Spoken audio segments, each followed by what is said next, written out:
I wanted to do a little short series of different things that woke me up and realizing that I was in a high control group cult known as Jehovah's Witnesses. One of the first things I've noticed, this is back when I was about 24 and I was really trying to pursue being a ministerial servant, and I was a regular pioneer at the time.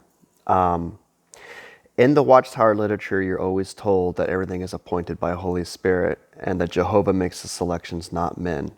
And with time, anybody will be appointed and no brothers can ever hold you out. Okay. Now, this is not like an embittered story about like how I was upset because I was not appointed quick enough or something like that. What I wanted to get at was when I was pioneering, I just got finished with pioneer school. I was tired of preaching in English and not finding any interest. And so I had interest in switching over to Spanish.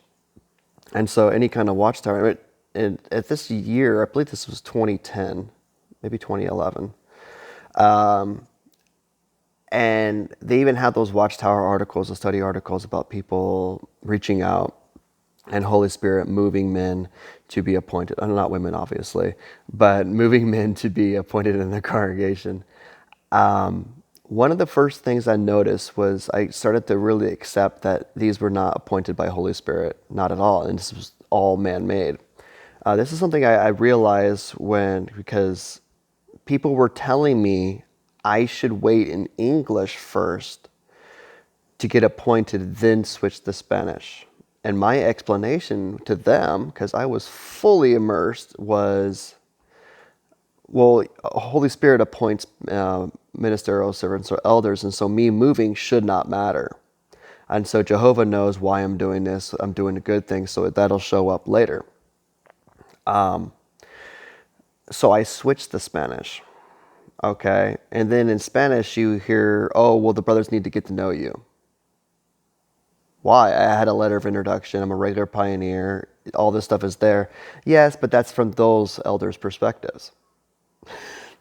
Okay. And so you switch and you kind of get a little wake up call that it's really about those elders. And so just because you impress the elders in your old congregation, you have to impress the new ones. Okay. Because it's a different church all entirely, so they're in control. And then I was in Spanish, and the circuit overseer, who I became really good friends with, and I actually went jogging with him in the morning because I had a friend that was really good in the politics and always had me moving up the ladder and stuff like that. And he said, hey, you should move to Sevierville Spanish because it has more need. Okay, so I did, thinking that I would have the backing of the circuit overseer with the elders there, but the elders there did not give two shits about what the circuit overseer thought. They wanted to get to know me. Okay, and so then those elders got to know me. They wanted to appoint me, but I was doing missionary tours in Mexico or wanting to go to Peru. And they told me, don't go down there because then you're going to have to get to know those elders and they're not going to appoint you. Okay. So it does not matter how much work you do, how much service you do. If you're not getting to know your elders, you're never going to be appointed. This is why it's so much of a benefit to have family who are elders. And you'll notice this, especially in my congregation I was in Mexico, where you have this bum loser son that is now an elder, but he literally was disfellowshipped, kicked out of Bethel, and didn't even have to wait for his probation, which is typically 5 years to become a ministerial servant. And with 1 year later, he was made an elder by his father, who's the coordinator.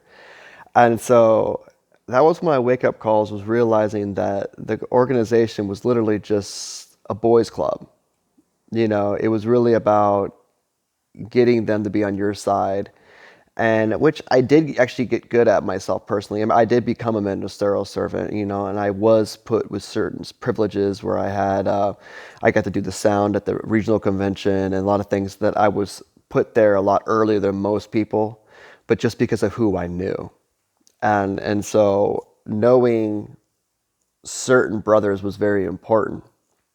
And So kind of coming to that realization that appointments were not made by Holy Spirit. Appointments were,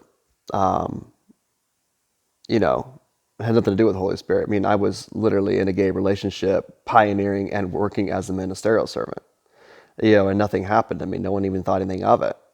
And so, it's nothing to do with Holy Spirit. It has nothing to do with God's arrangement. It's a boys' club. And so all you have to do is, the only reason they say that Holy Spirit exposes people's sins, it's really just the fog, the fear, obligation, and guilt hitting you over and over again until you eventually will confess on yourself.